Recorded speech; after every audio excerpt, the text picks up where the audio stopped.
ಶರಣಬಸವರ ಮದುವೆ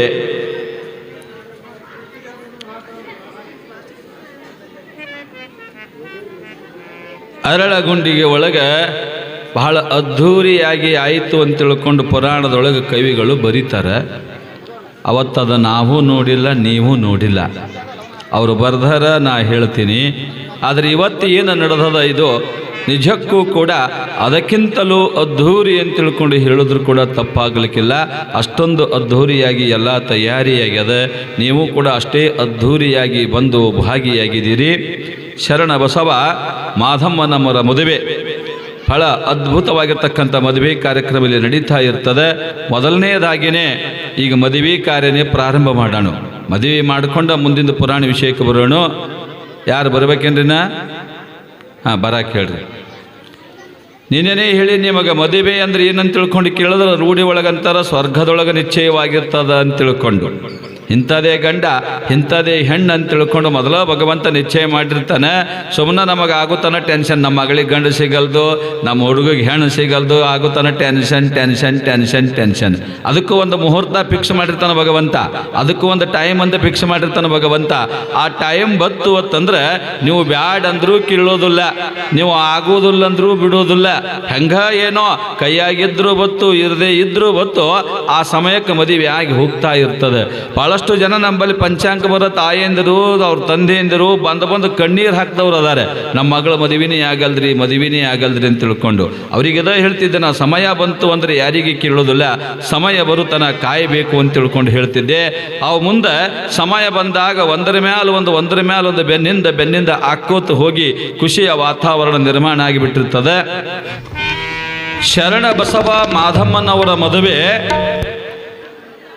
ಕಲಕೇರಿಯ ಗುರು ಮರಳಾರಾಧ್ಯ ಶಿವಾಚಾರ್ಯರ ದಿವ್ಯ ಸನ್ನಿಧಾನದಲ್ಲಿ ಅರಳಗುಂಡಿಗೆ ಮಾಶಾಳ ಸುತ್ತಮುತ್ತಲಿನ ಎಲ್ಲ ಗ್ರಾಮದ ಜನತೆಯ ಸಮ್ಮುಖದಲ್ಲಿ ಬಹಳ ಅದ್ಧೂರಿಯಾಗಿ ಆವಾಗ ನಡ್ಕೊಂಡು ಬಂತು ಅಂತ ತಿಳ್ಕೊಂಡು ಹೇಳ್ತಾರೆ ಕವಿಗಳು. ಅಷ್ಟೇ ಅದ್ಧೂರಿಯಾಗಿ ಇಲ್ಲಿ ಕೂಡ ನಡ್ಕೊಂಡು ಬರಕತ್ತದೆ. ಬಹಳ ಅದ್ಧೂರಿ ಅಂದ್ರೇನು, ಅದ್ಧೂರಿ ತನಕ ಆ ಕೊರತೆನೇ ಇಲ್ಲಾರದಂಗೆ ಶರಣ ಬಸಪ್ಪನವ್ರ ಮದುವೆ ಆವಾಗಿನ ಕಾಲದಾಗ ಮಾಡಿದ್ರು. ಯಾಕಂದರೆ ಶರಣ ಬಸವ ಇಡೀ ಊರ ಮಗ ಆಗಿದ್ದವ, ಬರೇ ಆಧೈನವರ ಮಗ, ಮಡಿಯಮ್ಮನ ಮಗ ಆಗಿರಲಿಲ್ಲ. ಇಡೀ ಊರೆಲ್ಲರಿಗೂ ಕೂಡ ನಮ್ಮ ಮಗ ಅನ್ನುವಂಥ ಭಾವನೆ ಇತ್ತು. ಆ ನಿಟ್ಟಿನೊಳಗೆ ಎಲ್ಲರೂ ಕೂಡ ಇದು ನಮ್ಮ ಮನೆಯ ಮದುವೆ ಅಂತ ತಿಳ್ಕೊಂಡು ಓಡಾಡ್ತಿದ್ರು, ನಮ್ಮ ಮಗನ ಮದುವೆ ಅಂತ ತಿಳ್ಕೊಂಡು ಓಡಾಡ್ತಿದ್ರು. ಅಷ್ಟೇ ಅದ್ಧೂರಿತನದಿಂದ ಆ ಕಾರ್ಯಕ್ರಮ ಅಲ್ಲಿ ಹಮ್ಮಿಕೊಂಡು ಬಂತು ಅಂತ ತಿಳ್ಕೊಂಡು ನಾವು ಕೇಳ್ತಾ ಇದ್ದೀವಿ. ಕವಿಗಳು ಬರಿತಾ ಇದ್ದಾರೆ, ನಾನು ಹೇಳ್ತಾ ಇದ್ದೀನಿ. ಈಗ ಇಲ್ಲಿನೂ ಕೂಡ ಮದುವೆ ಕಾರ್ಯಕ್ರಮ ಪ್ರಾರಂಭ ಆಗ್ತಾ ಇರ್ತದೆ. ಹೆಚ್ಚಿಗೆ ತಡ ಮಾಡದೆ ನೇರವಾಗಿ ಈಗ ಮದುವೆ ಕಾರ್ಯಕ್ರಮಕ್ಕೆ ಬಂದುಬಿಡ್ತೀನಿ ನಾನು.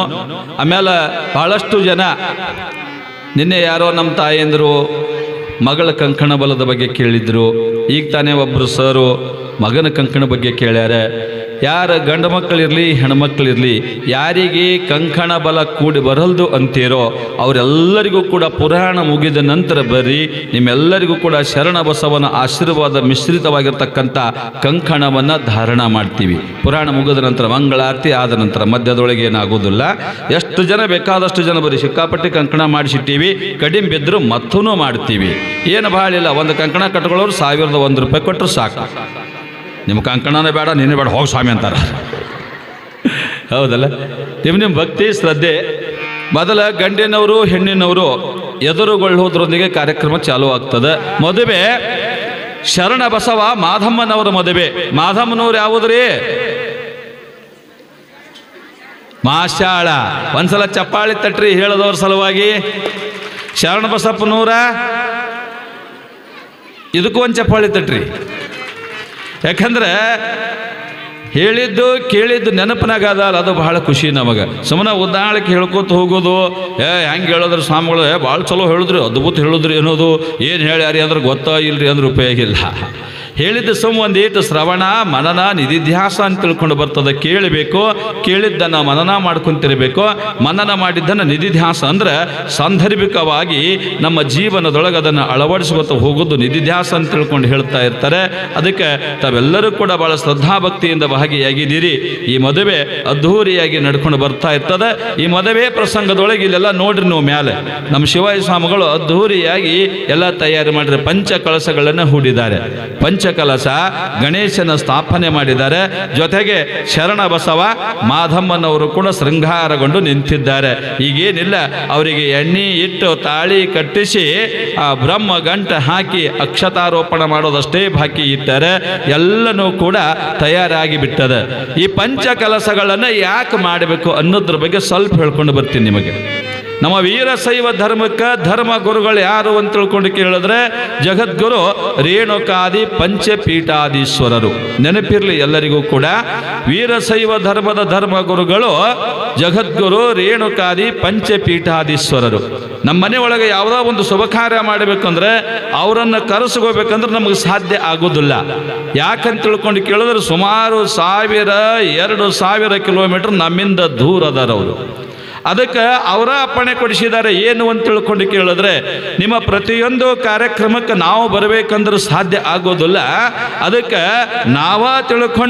ನಾವ ಬಂದೀವಂತ ತಿಳ್ಕೊಂಡು 5 ಕಲಶ ಸ್ಥಾಪನೆ ಮಾಡಿ ಅವಕ್ಕೆ ನಮ್ಮ 5 ಬಣ್ಣದ ವಸ್ತ್ರಗಳನ್ನು ಹಾಕಿ ಪೂಜಾ ಮಾಡಿ ಆಹ್ವಾನ ಮಾಡಿ ಬಿಟ್ರೆ ಅದರ ಮುಖಾಂತರ ನಿಮಗೆ ನಮ್ಮ ಆಶೀರ್ವಾದ ಇರುತ್ತದ ಅಂತ ತಿಳ್ಕೊಂಡು ಜಗದ್ಗುರುಗಳು ಆಶೀರ್ವಾದ ಮಾಡಿದ್ದಾರೆ. ಆ ನಿಟ್ಟಿನೊಳಗೆ ಮನೆ ಶಾಂತಿ, ಮದುವೆ, ಯಾವುದ ಪೂಜೆ ಪುನಸ್ಕಾರ ಮಾಡ್ತಕ್ಕಂಥ ಪ್ರಸಂಗದೊಳಗೆ ವೀರಶೈವ ಲಿಂಗಾಯತ ಧರ್ಮದ ಪ್ರತಿಯೊಬ್ಬರು ಕೂಡ ಪಂಚಕಲಶಗಳನ್ನು ಸ್ಥಾಪನೆ ಮಾಡ್ತಾರೆ. ಅದಕ್ಕೆ ಇಲ್ಲಿ ಪಂಚಕಲಶ ಸ್ಥಾಪನೆ ಮಾಡ್ಯದ. ಪಂಚಕಲಶಗಳಿಗೆ ಪಂಚ ಬಣ್ಣಗಳದಾವ. ಆ ಒಂದೊಂದು ಬಣ್ಣಕ್ಕೆ ಹೆಣ್ಮಕ್ಳಲ್ಲಿರ್ತಕ್ಕಂಥ 5 ಮುತ್ತುಗಳಿಗೆ ಒಂದು ಅನ್ಯೋನ್ಯವಾಗಿರ್ತಕ್ಕಂಥ ಬಾಂಧವ್ಯ ಅದ. ಅದು ಹೆಂಗ ಏನು ಅನ್ನೋದನ್ನ ಒಂದು ಹಾಡಿನ ಮುಖಾಂತರ ಕೇಳ್ರಿ ನೀವೆಲ್ಲರೂ ಕೂಡ. 5 ಎಂದರೆ ಪಂಚಾಚಾರ್ಯರ ಪೀಠ ನೋಡಮ್ಮ, 5 ಕೂಡಿದರೆ ಹೆಣ್ಣು ಮಕ್ಕಳಿಗೆ ಮುತ್ತೈದೆ ಎನ್ನುವರಮ್ಮ. ಹತ್ತಿ ಕಟ್ಗಿ ಬತ್ತಿ ಕಟ್ಗಿ ಭಾವನೋರ್ ಬಸವನೋರ್ ಕೈ ದೋಳ್ಗೈ ಪಂಚಂ ಪಗಡಂ ತೆಲಿ ಮೇಲೆ ಮಿಂಚು ಜಗದ್ಗುರು ಕುಂಕುಮ. ಇದು ಹುಡುಗರಾಟವಮ್ಮ, ಇದು ಹುಡುಗರಾಟವಮ್ಮ. ಹತ್ತಿ ಕಟ್ಗಿ ಬತ್ತಿ ಕಟ್ಗಿ ಭಾವನೋರ್ ಬಸವನೋರ್ ಕೈ ದೋಳ್ಗೈ ಪಂಚಂ ಪಗಡಂ ತೆಲಿ ಮೇಲೆ ಮಿಂಚು ಜಗದ್ಗುರು ಕುಂಕುಮ. ಇದು ಹುಡುಗರಾಟವಮ್ಮ, ಇದು ಹುಡುಗರಾಟವಮ್ಮ.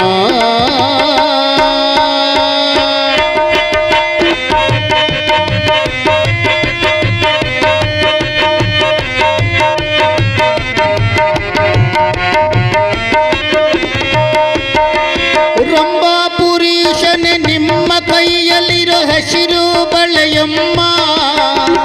ರಂಭಾಪುರೀಶನೆ ನಿಮ್ಮ ಕೈಯಲ್ಲಿರೋ ಹಸಿರು ಬಳೆಯಮ್ಮ.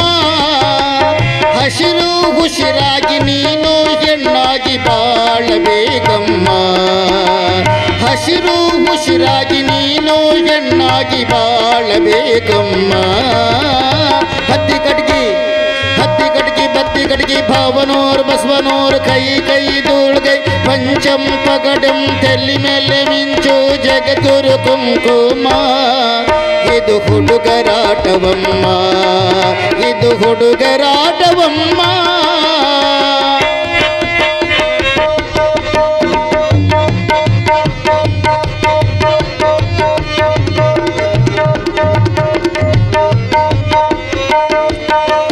ಉಜ್ಜಯಿನಿ ಗುರುತು ನಿಮ್ಮ ಹಣೆಯಲ್ಲಿರೋ ಕುಂಕುಮ ನೋಡಮ್ಮ. ಉಜ್ಜಯಿನಿ ಗುರುತು ನಿಮ್ಮ ಹಣೆಯಲ್ಲಿರೋ ಕುಂಕುಮ ನೋಡಮ್ಮ. ಅದಕ ಮುತ್ತೈದೆ ಎಂದು ನಿನ್ನ ಹರಸಿ ಕಳ್ಸಾರಮ್ಮ. ಅದಕ ಮುತ್ತೈದೆ ಎಂದು ನಿನ್ನ ಹರಸಿಕ ಶಾರಮ್ಮ. ಮುತ್ತೈದೆಯಾಗಿ ಲಿಂಗಪೀಠಕ ನಡೆಯಬೇಕಮ್ಮ. ಮುತ್ತೈದೆಯಾಗಿ ಲಿಂಗಪೀಠಕ ನಡೆಯಬೇಕಮ್ಮ. ಪಂಚಾಚಾರ್ಯರ ಪ್ರೀತಿಯ ಮಗಳಾಗಿ ಬಾಳಬೇಕಮ್ಮ. ಪಂಚಾಚಾರ್ಯರ ಪ್ರೀತಿಯ ಮಗಳಾಗಿ ಬಾಳಬೇಕಮ್ಮ. ಹತ್ತಿ ಕಟ್ಗಿ ಬತ್ತಿ ಕಟ್ಗಿ ಭಾವನೋರ್ ಬಸವನೋರ್ ಕೈ ಕೈ ದೋಳ್ಗೈ ಪಂಚಂ ಪಗಡಂ ತೆಲಿ ಮೇಲೆ ಮಿಂಚು ಜಗದ್ಗುರು ಕುಂಕುಮ. ಇದು ಹುಡುಗರಾಟವಮ್ಮ, ಇದು ಹುಡುಗರಾಟವಮ್ಮ.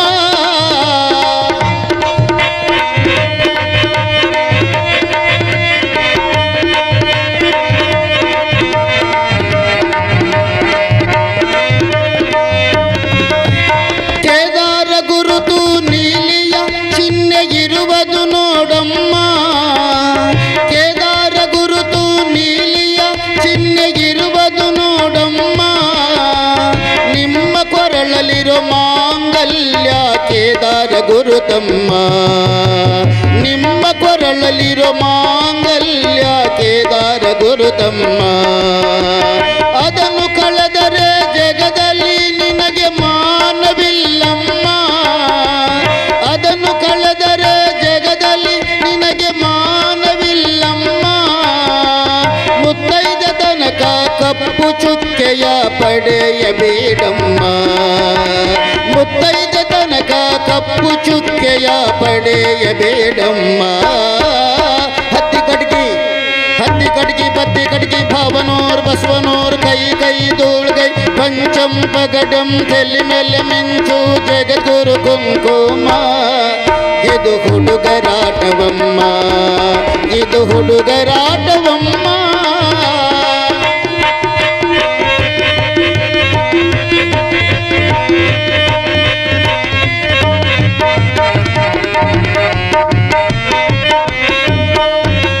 ಶ್ರೀಶೈಲ ಗುರುತು ಬಿಳಿಯ ಚಿಹ್ನೆಯು ಇರುವುದು ನೋಡಮ್ಮ.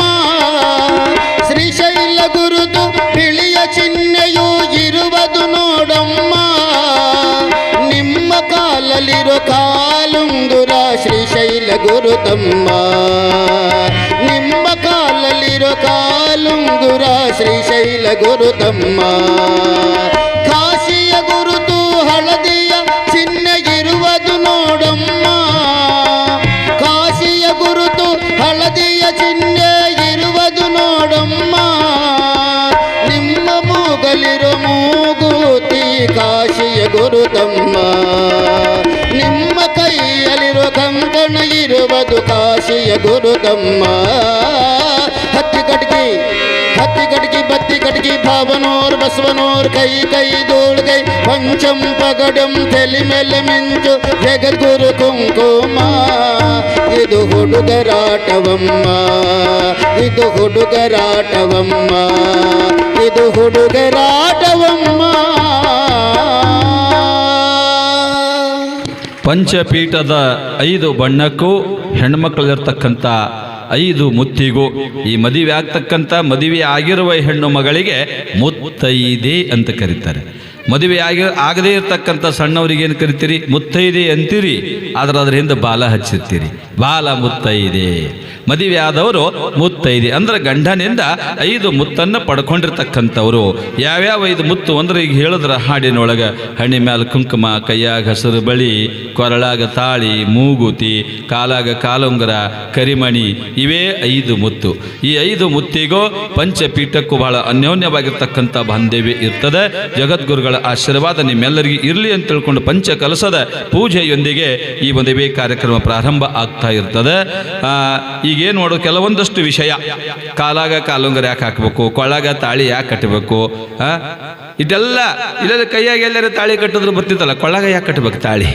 ಎಲ್ಲಕ್ಕ ಒಂದೊಂದು ಕಾರಣ ಇಟ್ಟರೆ ಸುಮ್ಮನೆ ಕಟ್ಟಿಲ್ಲ. ಕೈಯಾಗ 10 ಬರಳಿದ್ರು ಕೂಡ ಕಾಲಾಗ ಉಂಗುರ ಹಾಕಿ ಕಾಲ ಉಂಗುರ ಯಾಕಂದ್ರು ಅದು ಬೆಳ್ಳಿವೆ. ಮತ್ತೆ ನಾವು ಬಂಗಾರದ ಮಾಡ್ಕೋತೇವಂದ್ರಿಲ್ಲ. ಬಂಗಾರ ಉಂಗುರ ಕೈಯಾಗ ಏನು ಬೇಕಾದ ಹಾಕೋರಿ, ಕಾಲಿಗೆ ಮಾತ್ರ ಕಾಲು ಉಂಗುರ ಅದು ಬೆಳ್ಳಿವಿರಬೇಕು. ಎಲ್ಲಕ್ಕೂ ಕೂಡ ವೈಜ್ಞಾನಿಕವಾದ ಸಂಬಂಧನೂ ಕೂಡ ಅದ, ತಾರ್ಕಿಕ ಸಂಬಂಧನೂ ಕೂಡ ಅದ.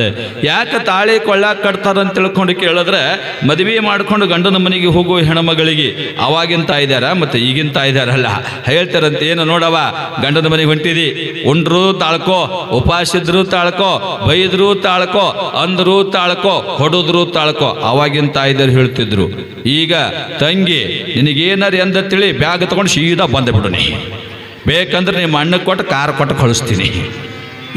ಈಗಿಂತ ಇದ್ದಾರೆ, ಸುಮ್ಮನೆ ಹೇಳ್ತೀನಿ. ಮತ್ತೆ ಈಗನೂ ಹಾಗೆ ಯಾರು ಇಲ್ಲ. ಹಂಗ ಆ ಹುಡುಗಿ ಕೇಳ್ತಾಳತ್ತ, ತಾಳು ತಾಳು ತಾಳು ಅಂತೀಯಲ್ಲವ, ಏಟರೆ ತಾಳಿನ ಅಂದ್ರೆ ತಾಯಿ ಅಂತಾಳ. ನಿನ್ನ ಕುತ್ತಿಗೆಗೆ ಬರುತ್ತಕ್ಕ ತಾಳ ತಂಗಿ, ಕುತ್ತಿಗೆಗೆ ಬರುತ್ತಾನ ತಾಳು ಅಂತ ಹೇಳೋದಕ್ಕೆ ತಾಳಿನ ಕುತ್ತಿಗೆಗೆ ಕಟ್ತಾರೆ.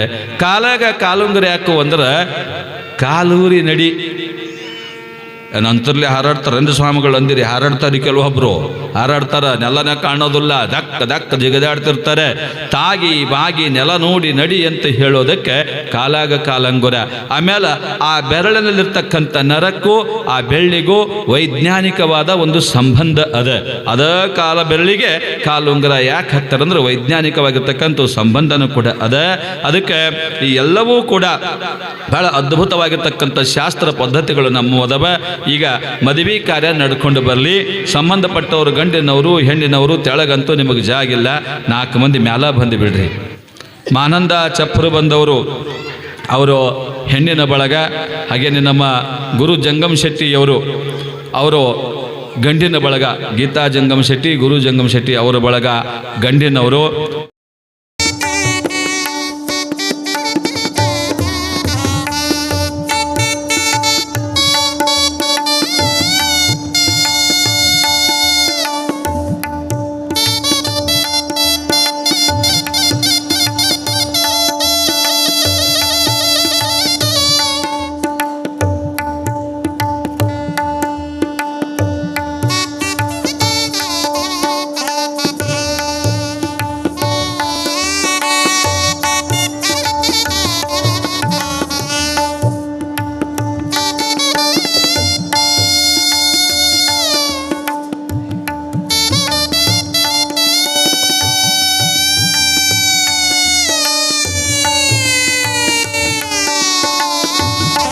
ಭಾಳ ಅಚ್ಚುಕಟ್ಟಾಗಿ ಭಾಳಷ್ಟು ಶಾಸ್ತ್ರಗಳವೆ. ನಮ್ಮ ಸಿಟಿ ಒಳಗಂತೂ ಎಲ್ಲರ ಮನೆ ಒಳಗೆ ಮದುವೆ ಮೊದಲ ಹೇಳ್ತಾರ ಗುರುಗಳ ಹತ್ರ ಹೋಗಿ, ನೋಡ್ರಿ ಶಾಸ್ತ್ರಬದ್ಧವಾಗಿ ನಮ್ಮ ಮದುವೆ ಆಗಬೇಕು.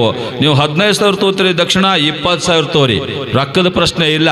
ಅಗದಿ ಪದ್ಧಶ್ರೀ ಆಗಬೇಕು, ಅಗದಿ ಪದ್ಧಶ್ರೀ. ಹಂಗೆಲ್ಲವೂ ಕೂಡ ನಮ್ಮ ಬಿಜಾಪುರದೊಳಗೆ ಭಾಳ ಶಾಸ್ತ್ರಬದ್ಧವಾಗಿ ಕಾರ್ಯಕ್ರಮ ಈಗ ನಡ್ಕೊಂಡು ಹೊಂಟವೆ.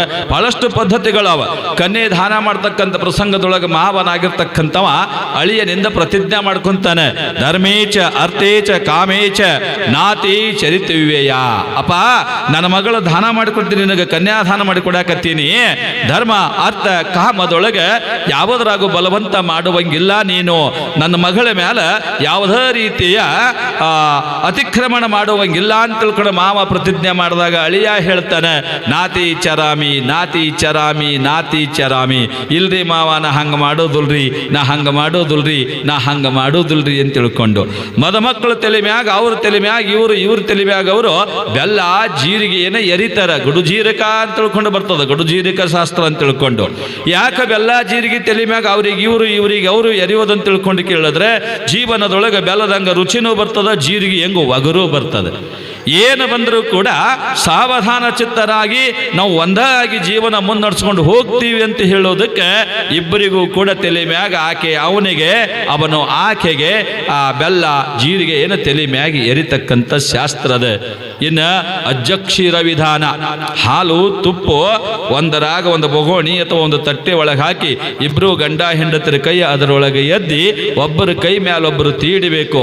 ಜೀವನ ಪರ್ಯಂತ ಈ ಹಾಲು ತುಪ್ಪ ಹೆಂಗ ಕೂಡವಲ್ಲ, ಇದೇ ಥರ ನಿಮ್ಮ ಜೀವನ ಇರಲಿ ಅಂತ ಹೇಳೋದಕ್ಕೆ ಅಷ್ಟೆಲ್ಲನೂ ಕೂಡ ಮಾಡಿರ್ತಾರೆ. ಈಗೇನು ಒಗದ್ರಿ ನೀವು? ಏನು ಒಗದ್ರಿ? ಅದು ಮಗನಿಗೆ ಹೇಳದಂಗಂತ ನೀವೆಲ್ಲರೂ ಕೂಡ ತಮ್ಮ ಇಲ್ಲಿ ತಕ್ಕ ಜಿಗದಾಡಿದ್ದಿ ಇನ್ನ ಅಕ್ಕಿ ನಿನಗ ಕಾಳಾದಳು, ಅಕ್ಕಿ ಏನಾದಳು? ಕಾಳಾದಳು ಅಂತ ಹೇಳೋದಕ್ಕೆ ಅಕ್ಕಿ ಕಾಳ ಅಂತಾರಂತೆ. ತಿಳ್ಕೊಂಡ್ರ ಕಾಳದ ಇನ್ನೂ ಒಂಥರ ತಿಳ್ಕೊಂಡ್ರೆ ಮನೆಯ ಮಹಾಲಕ್ಷ್ಮಿ ಆಗ್ತಾ ಇರ್ತಾಳೆ. ಅದಕ್ಕೆ ಸಂಭ್ರಮದ ಮದುವೆ ಕಾರ್ಯಕ್ರಮ ಮುಗಿದದೆ. ಅರಳಗುಂಡಿಗೆ ಒಳಗಿರ್ತಕ್ಕಂಥ ಎಲ್ಲ ಜನತೆ ಬಹಳ ಅದ್ಭುತವಾಗಿ ಶರಣಬಸವ ಮಾಧಮ್ಮನವರ ಮದುವೆಯನ್ನು ನಡೆಸಿಕೊಟ್ಟಿದ್ದಾರೆ. ಮದುವೆ ಮುಗಿಸಿಕೊಂಡು ಪ್ರಸಾದ ಮಾಡಿಕೊಂಡು ಆಹೇರಿ ಮಾಡಿ ಎಲ್ಲರೂ ತಮ್ಮ ಊರಿಗೆ ಹೋದ್ರು. ಮುಂದಿನ ಕಾರ್ಯಕ್ರಮ ಪ್ರಾರಂಭ. ಇನ್ನು ಮುಂದಿನ ಕಾರ್ಯಕ್ರಮ ಏನು ಅಂತ ತಿಳ್ಕೊಂಡು ಕೇಳಿದ್ರೆ, ಮದುವೆ ಮಾಡಿಕೊಂಡಿರ್ತಕ್ಕಂಥ ಹೆಣ್ಣು ಮಗಳನ್ನ ಮೊದಲ ಗಿತ್ತಿಯಾಗಿ ಗಂಡನ ಮನೆಗೆ ಕಳಿಸಿಕೊಡ್ತಕ್ಕಂಥ ಒಂದು ಕಾರ್ಯಕ್ರಮ ನಡೀತಾ ಇರ್ತದೆ. ಮಾಧಮ್ಮನವರನ್ನ ಶರಣ ಬಸಪ್ಪನ ಮನೆಗೆ ಬೀಳ್ಕೊಡ್ತಕ್ಕಂಥ ಪ್ರಸಂಗ ಬಹಳ ಅದ್ಭುತವಾಗಿ ನಡೀತದ ಆ ಊರೊಳಗೆ. ಸಾಮಾನ್ಯವಾಗಿ ನಮ್ಮ ಮನ್ಯಾಗ ನಮ್ಮ ಮಗಳು ಗಂಡನ ಮನೆಗೆ ಹೋಗ್ತಾಳಂದ್ರೆ ನಾವೆಷ್ಟು ಜನ ಇರ್ತೀವಿ? ನಾವು, ನಮ್ಮ ಬಂಧು ಬಳಗ, ಆಜು ಬಾಜು ಮನೆಯವರು. ಆದ್ರೆ ಅರಳಗುಂಡಿ ಒಳಗೆ ಆ ಶರಣನ ಮನೆಯಿಂದ ಅಲ್ಲಿ ಕರ್ಯಾಕ್ ಹೋಗ್ಯಾರ ಮಾಶಾಳಕ್ಕೆ. ಮಾಶಾಳದೊಳಗೆ ಮಾಧಮ್ಮನನ್ನು ಕಳಿಸೋದಕ್ಕೆ ಕೇವಲ ಶಾಂತಲಿಂಗಪ್ಪನ ಕುಟುಂಬ, ಶಾಂತಲಿಂಗಪ್ಪನ ಬಳಗ ಮಾತ್ರವಲ್ಲ, ಇಡೀ ಮಾಶಾಳದ ಗ್ರಾಮದ ಗಂಡು ಹೆಣ್ಣು ಎಲ್ಲರೂ ಕೂಡಿ ಬಂದಿದ್ರತ್ತೆ ಮಾಧಮ್ಮನನ್ನು ಬೀಳ್ಕೊಡೋದಕ್ಕೆ. ಎಲ್ಲರೂ ಕಣ್ಣೀರ ಧಾರೆಯನ್ನು ಹಾಕ್ತಾ ಇದ್ದಾರೆ. ಮಾಧಮ್ಮ ನಮ್ಮನ್ನು ಬಿಟ್ಟು ಹೋಗ್ತಾಳಲ್ಲ ಅಂತ ತಿಳ್ಕೊಂಡು ಎಲ್ಲರೂ ಅಳೋದು. ಅಲ್ಲಿ ಅಳ್ಳಾರ್ದವ್ರು ಒಬ್ಬರೇ ಇರ್ತಾರೆ. ಯಾರು? ಕರ್ಲಿಕ್ಕೆ ಹೋದವ್ರು. ಅವ್ರೊಬ್ರ ನಡ್ರಿ ಟೈಮ್ ಐತೆ ನಡ್ರಿ ಅಂತಿರ್ತಾರ. ಇವರೆಲ್ಲ ಅಳೋದು. ಮದುಮಗಳು ಅಳೋದ, ಮೊದಲಗಿತ್ತಿನೂ ಅಳೋದ, ತಾಯಿ ತಂದೆ ಅಳೋದ, ಬಂಧು ಬಳಗ ಅಳೋದು. ಇಡೀ ಊರು ಜನನೇ ಕೂಡ ಅಳ್ತಾ ಇರ್ತಾರೆ. ಆಗಿನ ಕಾಲದಾಗ ಈಗ ಯಾರು ಅಳ್ತಾರ್ರಿ? ಟಾಟಾ ಬಾಯ್ ಈಗ. ಯಾಕಂದ್ರೆ ಜಗತ್ತ ಕೈಯಾಗದ. ಈಗ ಅಂಗೈ ಒಳಗೆ ಜಗತ್ತದ. ಒಂದು ಮೊಬೈಲ್ದಾಗ ವಿಡಿಯೋ ಕಾಲ್ ಮಾಡಿಬಿಟ್ರೆ ಆಯ್ತು. ಅಪ್ಪೇನು ಮಾಡ್ಲಕತ್ತಾನ, ನವ್ವೇನು ಮಾಡ್ಲಕತ್ತಾಳ, ಏನು ಉಣ್ಣಾಕತ್ತಾರ, ಏನು ತಿನ್ನಾಕತ್ತಾರ ಎಲ್ಲರಿಗೆ ಕಾಣ್ತದೆ. ಅದಕ್ಕೆ ಈಗೇನು ಅಳೋದಿಲ್ಲ, ಕರೆಯೋದಿಲ್ಲ. ಹೋಗಿ ಬಾ. ಆಮೇಲೆ ಅವಾಗ ಹೆಂಗಿರ್ತಿತ್ತು ಮದುವೆ ಅಂದ್ರೆ ಅವ್ರದ್ದು ಇವ್ರಿಗೆ ಗೊತ್ತಿರ್ತಿರ್ಲಿಲ್ಲ, ಇವ್ರದ್ದು ಅವ್ರಿಗೆ ಗೊತ್ತಿರ್ಲಿಲ್ಲ. ಈಗೆಲ್ಲ ಹಂಗೇನಿಲ್ಲ. ನಿಶ್ಚಯ ಆಯ್ತಂದ್ರೆ ಇವ್ರದ್ದು ಅವ್ರಿಗೆ ಗೊತ್ತಾ, ಅವ್ರದ್ದು ಇವ್ರಿಗೆ ಗೊತ್ತಾ, ಮೂರನೇದವ್ರಿಗೆ ಏನೂ ಗೊತ್ತಿರೋದಿಲ್ಲ. ಆಗ ವಾತಾವರಣ ಹಾಗಿತ್ತು, ಈಗ ವಾತಾವರಣ ಹೀಗದ. ಎಲ್ಲರೂ ಅಳ್ತಾ ಇರ್ತಾರೆ. ಮಾಧಮ್ಮನ ತಾಯಿ ತಂದೆಯರು ಬಾವಿ ಶಾಂತಲಿಂಗಪ್ಪ ಅವರ ಧರ್ಮ ಪತ್ನಿ ಮಾಧಮ್ಮ ಹೇಳ್ತಾರಮ್ಮ, ಈ ಮನೆಯನ್ನು ಬಿಟ್ಟು ಹೋಗ್ತಾ ಇದ್ದಿ, ಕಳಿಸಿಕೊಡಕ್ಕೆ ಮನಸ್ಸು ಭಾರ ಆಗ್ತದೆ. ಆದ್ರೆ ಅನಿವಾರ್ಯದ ಮಗಳೇ, ಅನಿವಾರ್ಯದ. ಹುಟ್ಟಿದ ಮನೆ ಒಂದಾದ್ರೆ ಇನ್ನೊಂದು ಮನೆಯನ್ನು ಹೆಣ್ಣು ಮೆಟ್ಟಲೇಬೇಕು. ತಾಯಿ ಒಂದು ಮಾತು ಹೇಳ್ತೀನಮ್ಮ ನಿನಗೆ, ಹುಟ್ಟಿದ ಮನೆಯ ಮೆಟ್ಟಿದ ಮನೆಯ ಕೀರ್ತಿ ಪತಾಕೆಯನ್ನ ಬಾನೆತ್ತರಕ್ಕೆ ಹಾರಿಸುವ ಮಗಳಾಗಮ್ಮ ಅಂತ ತಿಳ್ಕೊಂಡು ಮಗಳಿಗೆ ಬುದ್ಧಿವಾದವನ್ನು ಹೇಳ್ತಾ ಇರ್ತಾರೆ. ತಾಯಿ, ಗಂಡನ ಮನೆಗೆ ಹೋಗ್ತಾ ಇದೀಯಾ, ಅಲ್ಲಿರ್ತಕ್ಕಂಥವರೆಲ್ಲ ನನ್ನವರು ಅಂತ ತಿಳ್ಕೊಂಡು ಅತ್ತೆ ಮಾವರನ್ನ ತಂದೆ ತಾಯಿ ಸ್ವರೂಪದಾಗ ನೋಡು, ಭಾವ ಮೈದುರನನ್ನ ಅಣ್ಣ ತಮ್ಮರ ಭಾವನೆಯಿಂದ ನೋಡು. ಅವರೆಲ್ಲರನ್ನೂ ಕೂಡ ನನ್ನ ಬಳಗ ಅಂತ ತಿಳ್ಕೊಂಡು ಇದು ನನ್ನ ಮನೆ ಅಂತ ತಿಳ್ಕೊಂಡು ಆ ಮನೆಗೆ ಹೋಗಿ ಬಾಮ ಅಂತ ತಿಳ್ಕೊಂಡು ಎಲ್ಲರೂ ದುಃಖದ ಮಡಿದಲ್ಲಿ ಕಣ್ಣೀರ ಧಾರೆಯನ್ನು ಹರಿಸ್ತಾನೆ ಇದ್ದಾರೆ. ಮಾಧಮ್ಮನೂ ಅಳತಾಳೆ. ತಾಯಿ ತಂದೆಯರ ಪಾದಕ್ಕೆ ನಮಸ್ಕಾರ ಮಾಡಿ ಊರ ಹಿರಿಯರೆಲ್ಲರಿಗೂ ಕೂಡ ಅವರೆಲ್ಲರೂ ಹೇಳುವ ಸಾಂತ್ವನದ ನುಡಿಗಳನ್ನು ಕೇಳಿ ಕಣ್ಣೀರು ಹಾಕ್ತಾ ಇರ್ತಕ್ಕಂಥ ಮಗಳನ್ನು ಕಂಡ ಆ ಊರು ಜನ ಹೇಳ್ತಾರ, ತಂಗಿ ತೆಗಿಬೇಡಮ್ಮ, ಕಣ್ಣೀರು ತೆಗಿಬೇಡ ತಾಯಿ, ಇದು ಹೆಣ್ಣಿನ ಜೀವನಕ್ಕೆ ಭಗವಂತ ಕೊಟ್ಟಿರ್ತಕ್ಕಂಥ ಕೊಡುಗೆಯಾದವ, ಹೋಗೇಬೇಕು ನೀನು, ಏನಂದ್ರೂ ಕೂಡ ಗಂಡನ ಮನೆಗೆ ಹೋಗ್ಲೇಬೇಕಮ್ಮ, ಹೋಗ್ಲೇಬೇಕು, ಕಣ್ಣೀರು ತೆಗಿಬೇಡ ಅಂತ ತಿಳ್ಕೊಂಡು ಎಲ್ಲರೂ ಸಾಂತ್ವನ ಹೇಳ್ತಾ ಇರ್ತಾರೆ. ತೆಗಿಬೇಡ ತಂಗಿ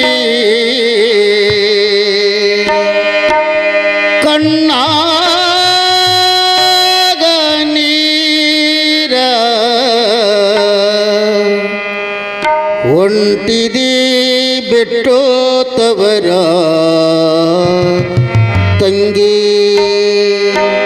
ತಂಗಮ್ಮ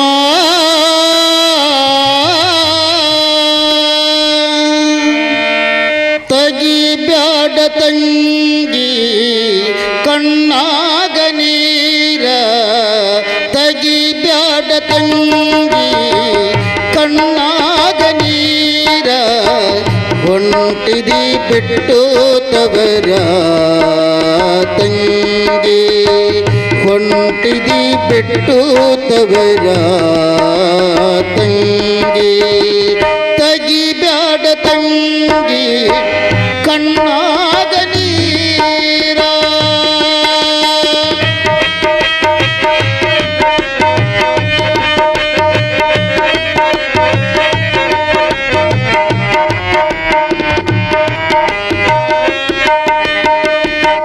ರಾಜ ವೈಭೋಗ ಉಂಡಿತವರಲ್ಲಿ ಅದು ಸಿಗದವ್ವ ಅತ್ತೆ ಮನೆಯಲ್ಲಿ ರಾಜ ವೈಭೋಗ ಉಂಡಿತವರಲ್ಲಿ ಅದು ಸಿಗದವ್ವ ಅತ್ತೆ ಮನೆಯಲ್ಲಿ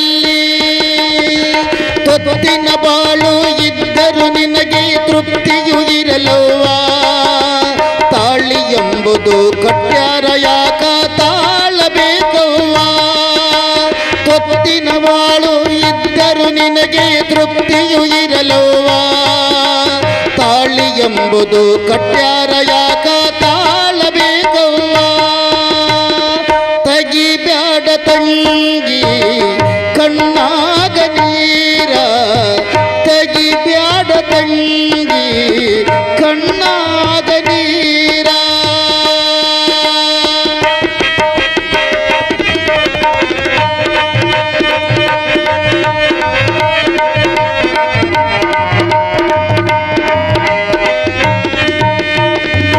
ಹುಟ್ಟಿದ ಮನಿಯಾಗ ನೀನು ಹುಟ್ಟಿರಲಿ ಮನೆ ಬೆಳಗುವುದು ನಿನ್ನ ಕೊಟ್ಟಲ್ಲಿ ಹುಟ್ಟಿದ ಮನಿಯಾಗ ನೀನು ಹುಟ್ಟಿರಲಿ ಮನೆ ಬೆಳಗುವುದು ನಿನ್ನ ಕೊಟ್ಟಲ್ಲಿ ಒಳ್ಳೆಯ ತಂದೆ ತಾಯಿಯ ಹೊಟ್ಟಿಲಿ ಹುಟ್ಟಿದಿ ಎನಿಸಿಕೋ ನಿನ್ನಿಂದ ಕೆಟ್ಟ ಹೆಸರು ಬರಬಾರ್ದು ತವರಿಗೆ ನೀ ತಿಳ್ಕೋ ಒಳ್ಳೆ ತಂದೆ ತಾಯಿಯ ಹೊಟ್ಟಿಲಿ ಹುಟ್ಟಿದಿ ಎನಿಸಿಕೋ ನಿನ್ನಿಂದ ಕೆಟ್ಟ ಹೆಸರು ಬರಬಾರ್ದು ತವರಿಗೆ ನೀ ತಿಳ್ಕೋ ತಗಿಬ್ಯಾಡ ತಂಗಿ ಕಣ್ಣಾಗ ನೀರ ಹೊಂಟಿದಿ ಬಿಟ್ಟು ತವರ ತಂಗಿ ಹೊಂಟಿದಿ ಬಿಟ್ಟು ತವರ ತಂಗಿ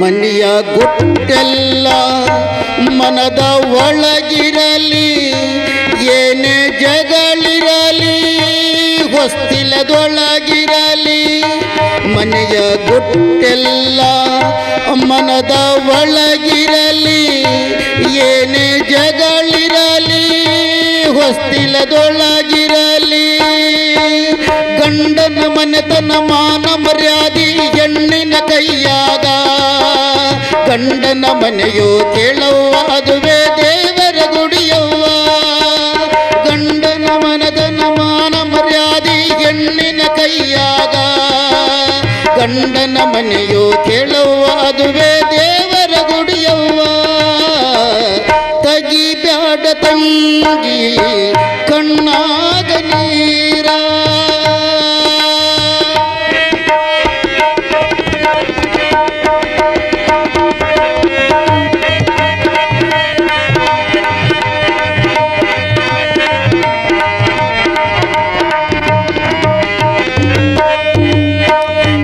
ತಾಳಿ ಕಟ್ಟಿದ ಗಂಡ ನಿನಗಿದ್ದರು ಹುಚ್ಚನಿರಬಹುದು ಹುಂಬನಿರಬಹುದು ತಾಳಿ ಕಟ್ಟಿದ ಗಂಡ ನಿನಗಿದ್ದರು ಹುಚ್ಚನಿರಬಹುದು ಹುಂಬನಿರಬಹುದು ಅಂಥವನೇನು ಇಂಥವನೇನು ಎಂಥವನೇ ಇರಲಿ ತಾಳಿ ಕಟ್ಟಿದ ಗಂಡ ಕೆಳವ್ವ ದೇವರ ಸಮಾವನು ಅಂಥವನ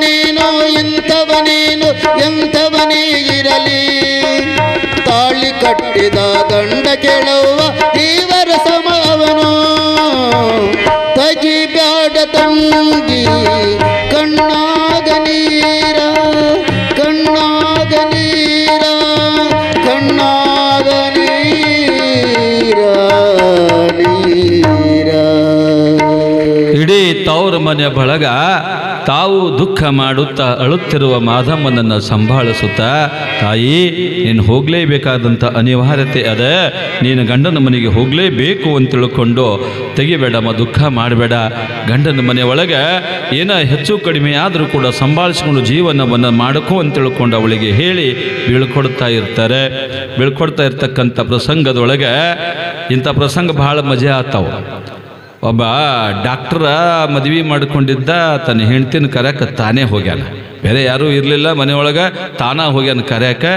ಮತ್ತು ತವ್ರ ಮನೆ ಮುಂದೆ ಮತ್ತು ಮಗಳು ಹೊತ್ತಾಳಂದಾಗ ಎಲ್ಲರೂ ಒಳ್ಳಾಕತ್ತಾರೆ, ಎಲ್ಲರೂ ಅಳ್ತಾ ಇದ್ದಾರೆ. ಇವ ಒಬ್ಬರೇ ಟೈಮ್ ನೋಡವ ನಡ್ರಿ, ಪೇಷಂಟ್ ಹೋತಾವ ನಡ್ರಿ, ಟೈಮ್ ಆಗ್ಯದ ನಡ್ರಿ, ಟೈಮ್ ಆಗ್ಯದ ನಡ್ರಿ ನಾವು. ಅಂಥ ಪ್ರಸಂಗದೊಳಗೆ ನಮ್ಮ ಶಿವಯ್ಯ ಸ್ವಾಮಿ ಅಂತ ಒಬ್ಬ ಅಲ್ಲಿ 5 ಹೊಂಟಾನ. ನೋಡಿದ್ರೆ ಎಲ್ಲರೂ ಒಳ್ಳಾಕತ್ತಾರ, ಇವ ಏನು ಮರ ಇವ ಟೈಮ್ ಆಗ್ಯದ ನಡ್ರಿ, ಟೈಮ್ ಆಗ್ಯದ ನಡ್ರಿ ಅಂತ ತಿಳ್ಕೊಂಡು ಅವನಿಗೆ ಕರೋದು ಹೇಳ್ತಾನೆ, ಕೇಳ್ತಾನೆ ಇವ, ಏಯ್ ತಮ್ಮ ನೀ ಏನು ಮನುಷ್ಯ ಇದ್ದೆ, ಏನಿದ್ದೆ, ಯಾಕ್ರಿ? ಅಲ್ಲೋ ಅಲ್ಲಿ ನೋಡೆಲ್ಲ ಹೆಣ್ಣು ಗಂಡು ಒಟ್ಟರು ಕೂಡಿ ಅಳ್ಳಾಕತ್ತಾರೆ, ನೀವೊಬ್ಬ ಮಾತ್ರ ಕಣ್ಣಾಗ ನೀರಿಲ್ಲ ಏನಿಲ್ಲ, ಟೈಮ್ ಆಗ್ಯದ ನಡ್ರಿ, ಟೈಮ್ ಆಗ್ಯದ ನಡ್ರಿ ಎಲ್ಲಕತ್ತಿಯಲ್ಲ, ನಿನಗೊಂದಿಟ್ಟರೆ ಮನುಷ್ಯತ್ವವಾದ ಅಂತ ಶಿವಯ್ಯ ಸ್ವಾಮಿ ಕೇಳ್ತಾನ ಅವನಿಗೆ. ಅವ ಹೇಳ್ತಾನ, ಅಪ್ಪಗೋಳ ನಿಮಗೆ ಗೊತ್ತಿಲ್ಲ, ಇವರೆಲ್ಲ ಇವತ್ತು ಒಂದು ಗಳಿಗೆ ಏನು ಅಳತಾರಿ, ಈಗೇನು ಕರ್ಕೊಂಡು ಹೊಂಟಿನಲ್ರಿ, ಜೀವನ ಪರ್ಯಂತ ನಾ ಅಳುವುದೇ ಆದ್ರಿ, ಇವತ್ತು ಒಂದಿನ ಸುಮ್ಬಿಡ್ರಿ ನನಗೊಂದತ್ತವ, ಇವತ್ತು ಒಂದಿನ ಸುಮ್ಬಿಡ್ರಿ ಅಪ್ಪ ನನಗೆ, ಸುಮ್ಮನೆ ಹೇಳ್ತೀನಿ, ಅಳುವುದೇ ಜೀವನ ಅಲ್ಲ, ಅಳು ನಗು ಎಲ್ಲ ಸಮ್ಮಿಶ್ರವಾಗಿರ್ತಕ್ಕಂಥದ್ದೇ ಸಮರಸ ಬೆರೆತ ಜೀವನ ಇರ್ತದೆ. ಮಾಧಮ್ಮ ತವರು ಮನೆಯಿಂದ ಗಂಡನ ಮನೆಗೆ ಬಂದಿದ್ದಾಳೆ. ಮೊದಲ ಗಿತ್ತಿಯಾಗಿ ಆ ಮನೆಯನ್ನು ಪ್ರವೇಶ ಮಾಡುವ ಪ್ರಸಂಗದೊಳಗೆ ಅತ್ತೆಯಾಗಿರ್ತಕ್ಕಂಥವರು, ಆ ಮನೆಯೊಳಗಿರ್ತಕ್ಕಂಥ ಹಿರಿಯರು ಕಿರಿಯರು ಎಲ್ಲರೂ ಸೇರಿ ಹೊಸ್ತಲ ಮ್ಯಾಗ ಶೇರಿ ಇಟ್ಟು ಶೇರನ್ನು ಒದ್ದು ಒಳಗೆ ಬರಬೇಕು. ಶೇರಿನ ಮೇಲೆ ಬೆಲ್ಲದಚ್ಚಿಟ್ಟಿರ್ತಾರೆ, ಧಾನ್ಯ ತುಂಬಿದ ಶೇರು, ಅದರ ಮೇಲೆ ಬೆಲ್ಲದಚ್ಚು.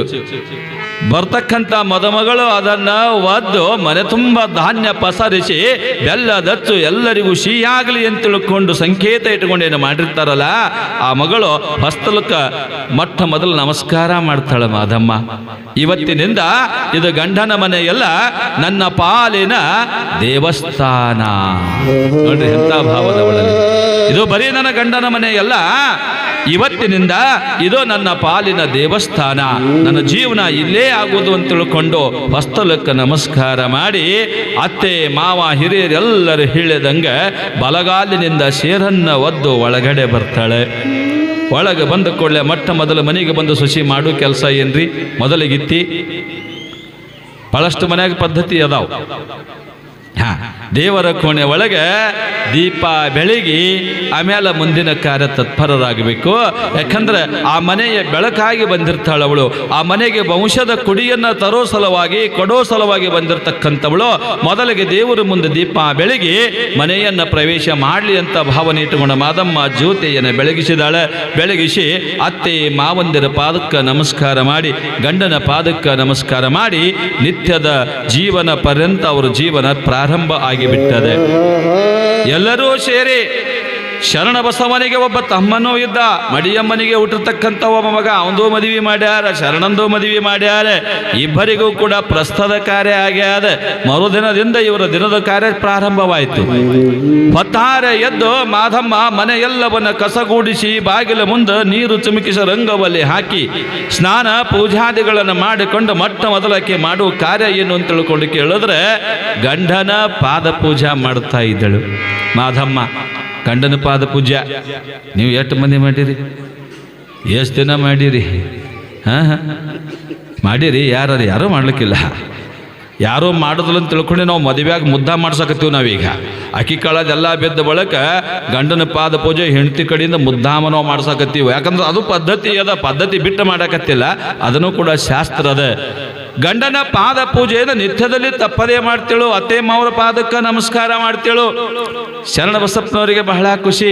ಅಂತ ಸಹಧರ್ಮಿಣಿ, ಆಚಾರವಂತೆ, ವಿಚಾರವಂತೆ ನಂಬಿ ನಡೀತಾ ಇರ್ತಕ್ಕಂಥ ಸಾಧ್ವಿ ಸತಿ ಶಿರೋಮಣಿಗಳಿಗೆ ಗಂಡನೇ ಪರದೈವ.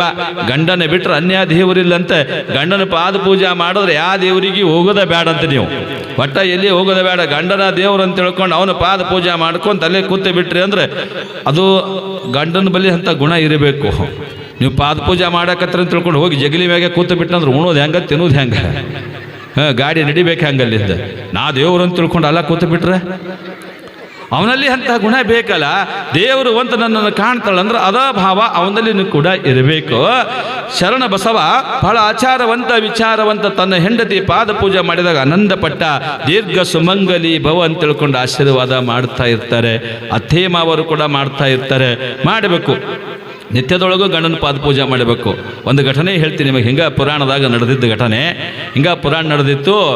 ದಿನ ಬರೋರು ಸಾಕಷ್ಟು ಜನ ಆನಂದದಿಂದ ಪುರಾಣ ಕೇಳ್ತಿದ್ರು. ಅವತ್ತ ಹೊಸದಾಗಿ ಪುರಾಣಕ್ಕೆ ಬಂದಿದ್ದಳು ಒಬ್ಬ ಹೆಣ್ಮಗಳು. ಇವತ್ತು ಭಾಳ ಮಂದಿ ಬಂದಿರಿ, ನಮಗೆ ಹೇಳ್ಕತ್ತಾರ ಸ್ವಾಮಿಗಳ ನೀವು ಬೇಡ್ರಿ. ದಿನ ಬರ್ಲಾರ್ದವ್ರು ಭಾಳಷ್ಟು ಮಂದಿ ಮದುವೆ ಅಂತ ತಿಳ್ಕೊಂಡು ಬಂದಿರಿ. ನಿಮ್ಗತ್ತಲ್ಲ ಅದು ನಡೆದಿದ್ದ ಘಟನೆ ಹೇಳ್ತೀನಿ ನಾ. ಹಿಂಗೆ ಗಂಡನ ಪಾದ ಪೂಜೆ ಮಾಡಬೇಕು, ಪಾದ ಪೂಜೆ ಮಾಡ್ಬೇಕಂದಾಗ ಒಬ್ಬೊಬ್ಬರ ಮನಸ್ಸಿನಾಗ ಪ್ರಶ್ನೆ ಹುಡ್ತಾವೆ. ಎಂಥವ್ರ ಮನಸ್ಸಿನಾಗ ಅಂದ್ರೆ ಗಂಡ ಮಿಲಿಟ್ರಿ ಆಗಿರ್ತಾನೆ, ಗಂಡ ಬೇರೆ ಊರಾಗ ನೌಕರಿ ಹೋಗಿರ್ತಾನೆ. ಅಂಥವ್ರು ಹೆಂಗೆ ಮಾಡ್ಬೇಕ್ರಿ ಸ್ವಾಮಿಗಳ ಪ್ರಶ್ನೆ ಉದ್ಭವ ಆಯ್ತಲ್ಲಿ. ಅದಕ್ಕೊಂದು ಸರಳ ಉಪಾಯ ಏನು ಹೇಳಿಬಿಟ್ಟಿವಂದ್ರೆ ಹೆಂಗೆ ಮಾಡಬೇಕಲ್ಲ ಅನ್ನೋದು. ಗಂಡ ಊರಾಗಿಲ್ಲ, ಹೊರಗಿನ ಊರಾಗ ಹಾನಂದ್ರೆ ಕನಿಷ್ಠ ಗಂಡನ ಪೋಟುವರಿ ಇರ್ತದ ಮನ್ಯಾಗ, ಅದಕ್ಕರೆ ಪೂಜೆ ಮಾಡಿ ಬಿಡ್ರಿ. ಇದು ಸರ್ವೇ ಸಾಮಾನ್ಯ, ಊರಾಗಿಲ್ಲಾರ್ದವ್ರಿಗೆ ಆಯ್ತದ ಅರ್ಥ. ಆ ಹೆಣ್ಮಗಳು ಏನು ತಿಳ್ಕೊಂಡ್ಳು, ಸ್ವಾಮಿಗಳು ಗಂಡನ ಫೋಟೋ ಪೂಜಾ ಮಾಡಂದಾರ ಅಂತ ತಿಳ್ಕೊಂಡ್ಲಕ್ಕಿ. ಗಂಡನ ಫೋಟೋ ಪೂಜಾ ಮಾಡಂದಾರ. ಈಗ ಪುರಾಣ ಮುಗಿಸ್ಕೊಂಡು ಬರ್ತಾರ. ಗಂಡ ಮನೆ ಬಾಗಿಲ ಮುಂದೆ ಕೂತಿದ್ದ. ಯಾಕೆ ಹೆಂಗೆ ಹೇಳಿದ್ರು ಪುರಾಣ, ಏನು ಹೇಳಿದ್ರು? ಅದು ಹೇಳೋದಲ್ಲ ಹೇಳ್ರಿ, ಭಾಳ ಅದ್ಭುತ ಹೇಳ್ಯಾರ, ಮಾಡಿ ತೋರಿಸೋದದ ಅಂದಳಿಕಿ. ಇವ ಅಂತಾನ ಒಂದೇ ದಿನ ಪುರಾಣಕ್ಕೆ ಹೋಗ್ಯದಿದ್ದು ಮಾಡಿ ತೋರಿಸೋದಲ್ಲ ಕತ್ತಾಳಪ್ಪ. ದಿನ ಪುರಾಣಕ್ಕೆ ಹೋಗಿದ್ರೆ ಹೆಂಗೆ ಹತ್ತಿತ್ತು ಅಂದ. ಮತ್ತೆ ಯಾವಾಗ ಮಾಡ್ತೀವಿ ಅಂದವ. ಈಗಲ್ಲ, ಅದು ಬೆಳಗ್ಗೆ ಮಾಡೋದದ, ತಡ್ರಿ ನಾಳೆಗೆ ಮುಂಜಾನೆ ಮಾಡಿ ತೋರಿಸ್ತೀನಿ ಅಂದಳು. ಇವನಿಗೆ ನಿದ್ದೆ ಹತ್ತಲ್ದು ಏನು ಮಾಡ್ತಾಳೋ ಏನಿಲ್ಲ ಅಂತ ತಿಳ್ಕೊಂಡು ಮುಂಜಾನೆ ಎದ್ದು ಹೆಣ್ಮಗಳು ಜಲ್ದಿ ಸ್ನಾನ ಮಾಡಿ ವಿಭೂತಿ, ಕುಂಕುಮ, ಕಾಯಿ, ಕರ್ಪೂರ, ಊದುಬತ್ತಿ, ಒಂದಿಟ್ಟು ಬಟ್ಟಲ್ದಾಗ ಸಕ್ಕರೆ ನೈವೇದ್ಯ ತೊಗೊಂಡು ಗಂಡನ ಫೋಟೋ ಹುಡುಕಾಡ್ಲಕತ್ತಾಳ. ಅವಾಗ ಗಂಡನ ಫೋಟೋ ಪಡಸಾಲೆ ಒಳಗೆ ಫೋಟೋ ಇತ್ತು. ಎತ್ತರಕ್ಕೆ ತಿಕ್ಕಿಗಿಡ್ಡ ಹೆಣ್ಮಗಳು ಎತ್ತರ ಇತ್ತದು. ಇನ್ನು ಇದ್ದೊಂದು ಲಿಚ್ಚುಣಿಕಿತ್ತು. ಒಂದು 2 ಮನೆ ಬಿಟ್ಟು ಮಗ್ಗಲ ಮನೆಯವ್ರು ಲಿಚ್ಚುಣಿಕೆ ಒಯ್ದವರು ಸಾರ್ಸಾಕ್ ಒಯ್ದವ್ರು ಲಿಚ್ಚುಣಿಕೆ ಮುರಿದ ಬಿಟ್ಟಿದ್ರು. ಅವರು ಹೆಂಗೆ ಮಾಡಬೇಕು? ಸ್ವಾಮಿಗಳನ್ನ ಇವತ್ತ ಪೂಜೆ ಮಾಡಂದಾರ. ಪೂಜೆ ಮಾಡ್ಲಿಕ್ಕಂದ್ರೆ ವ್ರತ ತಪ್ತದೆ. ಹೆಂಗೆ ಮಾಡೋದು ಅಂತ ತಿಳ್ಕೊಂಡು ನೆನಪಾಯ್ತು. ಗಂಡಿನ ಬೆಡ್ರೂಮ್ನಾಗ ಮಲ್ಕೊಂಡಿದ್ದ. ಸೀದಾ ಹೋದಳು. ರೀ ಹೇಳ್ರಿ ಅಂದಳು. ರೀ ಅಂದ ಕೂಡಲೇ ಖಬರಾರ್ ಎದ್ದವ. ನಾನು ಹೇಳ್ತಿ ರೀ ಅಂದಳು ಅಂತ ತಿಳ್ಕೊಂಡು. ಮುಂದಿಂದ ಗೊತ್ತಿಲ್ಲ ಇವನಿಗೆ. ರೀ ಅಂದಾಳು ಅಂತ ತಿಳ್ಕೊಂಡು ಎದ್ದು ಬಿಟ್ಳು. ಎದ್ದು ಕೂಡಲೇ ಯಾಕಂದ, ಇಲ್ಲಿ ಬರ್ರಿ ಅಂತ ತಿಳ್ಕೊಂಡು ಅದಕ್ಕೆ ದರ ದರ ದರ ನಾಯಿ ಎಳ್ಕೊಂಡ್ ಬಂದಾಗ ಬಂದಳಪ್ಪ ಗಂಡಗ. ಎಲ್ಲಿ ಬಂದಳಂತೀರಿ? ಎಲ್ಲಿ ಗಂಡನ ಫೋಟೋ ಇತ್ತು ಅಲ್ಲಿ ತಗೊಂಬಂದಾಳ. ಅಲ್ಲಿ ತಂದಂತಾಳ. ಸ್ವಲ್ಪ ಭಾಗಿ ನಿಲ್ರಿ ಅಂದಳು. ಯಾಕಂತನವ, ರೀ ಸ್ವಾಮಿಗಳು ಹೇಳ್ದಂಗೆ ಮಾಡ್ಬೇಕು, ಇದ್ರ ಜರ ಭಾಗಿ ನಿಂದ್ರಿ.